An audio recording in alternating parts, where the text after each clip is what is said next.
اعوذ باللہ من الشیطان الرجیم بسم اللہ الرحمن الرحیم۔ السلام علیکم میرے پیارے پیارے اسلامی بہن اور بھائیوں، آج کا ہمارا عنوان حضرت موسیٰ علیہ السلام کی زندگی اور ان کا واقعہ مبارک ہے۔ شروع کرنے سے پہلے التجا کرتا ہوں کہ میرے چینل کو سبسکرائب کیجیے اور بیل آئیکن کو کلک کیجیے۔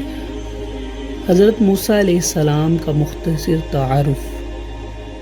حضرت موسیٰ علیہ السلام اللہ تعالیٰ کے انبیاء میں سے وہ مشہور نبی تھے جن کے ذریعے اللہ تعالیٰ نے بنی اسرائیل یعنی اولاد یعقوب کو فرعون کے ظلم و ستم سے نجات دلائی۔ آپ علیہ السلام کے والد کا نام عمران اور والدہ کا نام یوکابد تھا۔ اللہ تعالیٰ نے حضرت موسیٰ علیہ السلام کا ذکر خیر قرآن مجید میں کئی صورتوں میں کیا ہے۔ بنی اسرائیل یعنی اولاد یعقوب سے سلطنت کا خاتمہ۔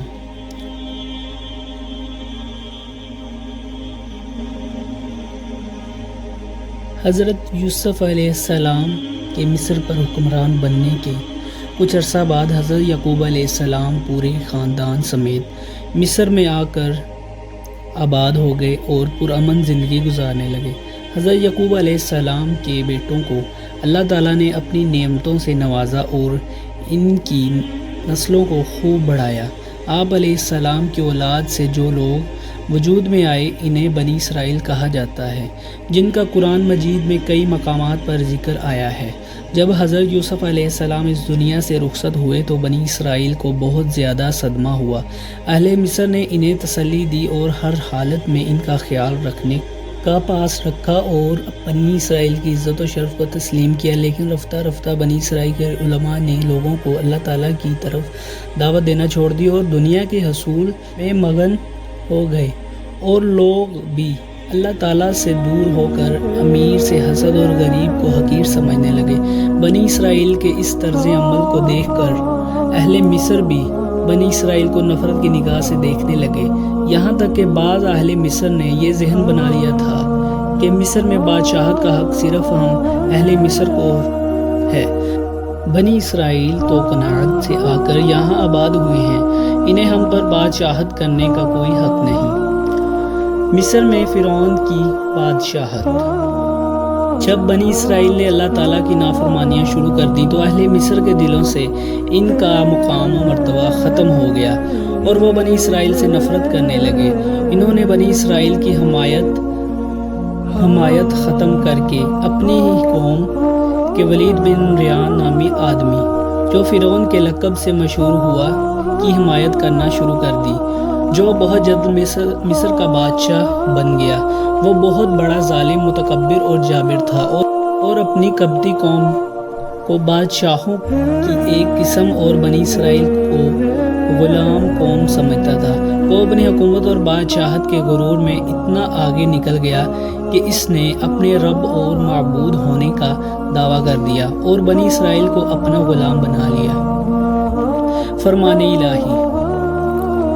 اور فرعون نے کہا کہ میں تمہارا سب سے بڑا رب ہوں۔ بے شک فرعون نے زمین مصر میں شرکسی اختیار کر رکھی تھی اور اس نے وہاں کے لوگوں کی کئی گروہ بنا رکھے تھے اور ان میں سے ایک گروہ بنی اسرائیل کو بہت کمزور کر رکھا تھا۔ فرعون کا خواب۔ حضرت موسیٰ علیہ السلام کی ولادت سے پہلے فرعون نے خواب دیکھا کہ بیت المقدس کی طرف سے ایک آگ آئی ہے اور مصر کے تمام قبطیوں کے گھر جلا گئی، لیکن بنی اسرائیل کو کوئی نقصان نہیں پہنچا۔ بیدار ہونے کے بعد وہ بڑا خوف زدہ تھا کہ اس کی تعبیر کیا ہو سکتی ہے۔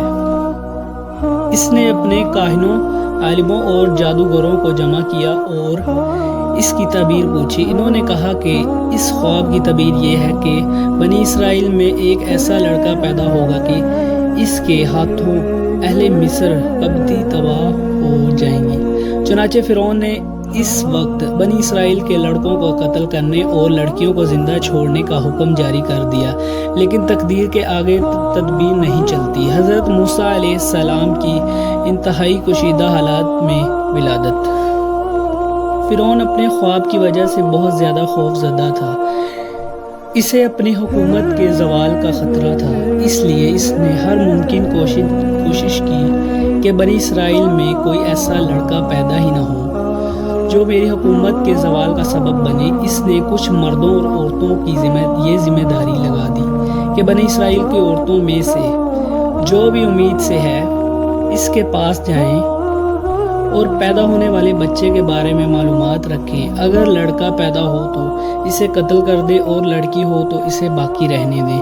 ادھر فرعون کی یہ سب چالیں تھیں، ادھر تقدیر الہی اس پر ہنس رہی تھی اور کہہ رہی تھی کہ اے ظالم بادشاہ، تجھے اپنی افواج کی کثرت، اپنے اقتدار کی طاقت اور وسیع سلطنت پر غرور ہے، لیکن اس عظیم خالق کی طرف سے تو غافل ہے کہ جس کی تقدیر کا کوئی توڑ نہیں، جس کے فیصلوں کے رد کرنے کی کسی میں مجال نہیں۔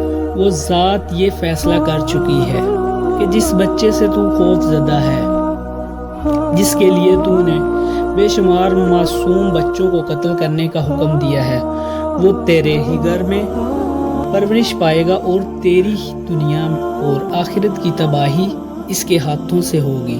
تجھے معلوم ہو جائے گا کہ آسمان و زمین کے مالک ہی کی یہ شان ہے، وہ جو چاہتا ہے کرتا ہے، اس کے پاس مکمل تقدیر قدرت ہے۔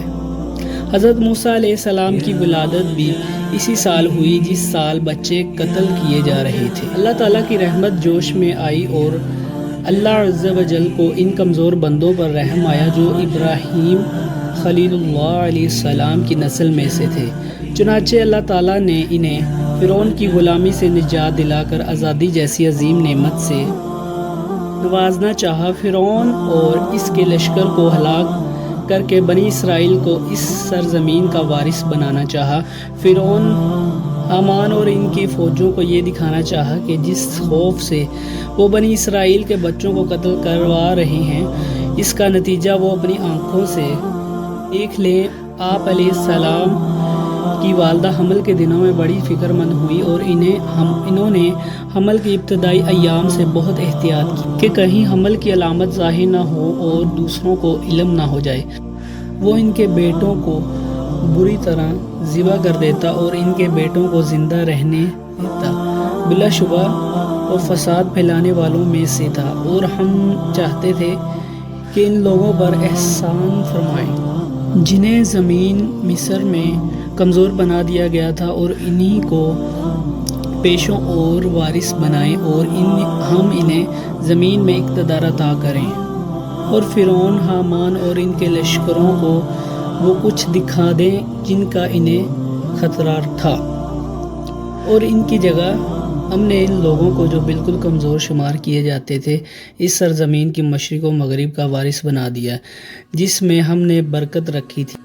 اور آپ کے رب کا اچھا وعدہ بنی اسرائیل کے حق میں پورا ہوا، اس لیے کہ انہوں نے مصائب پر صبر کا مظاہرہ کیا، اور ہم نے فرعون اور اس کی قوم کی بنائی ہوئی چیزوں سمیت اونچی عمارتیں اور محلات تباہ کر دیے۔ یہ تھا ہماری ویڈیو کا پہلا حصہ، اور دوسرا حصہ یعنی کہ دوسرا پارٹ ہم انشاءاللہ نیکسٹ ویڈیو میں ڈیٹیل سے بیان کریں گے۔ تب تک کے لیے ہمیں اجازت دیجیے۔ اللہ حافظ۔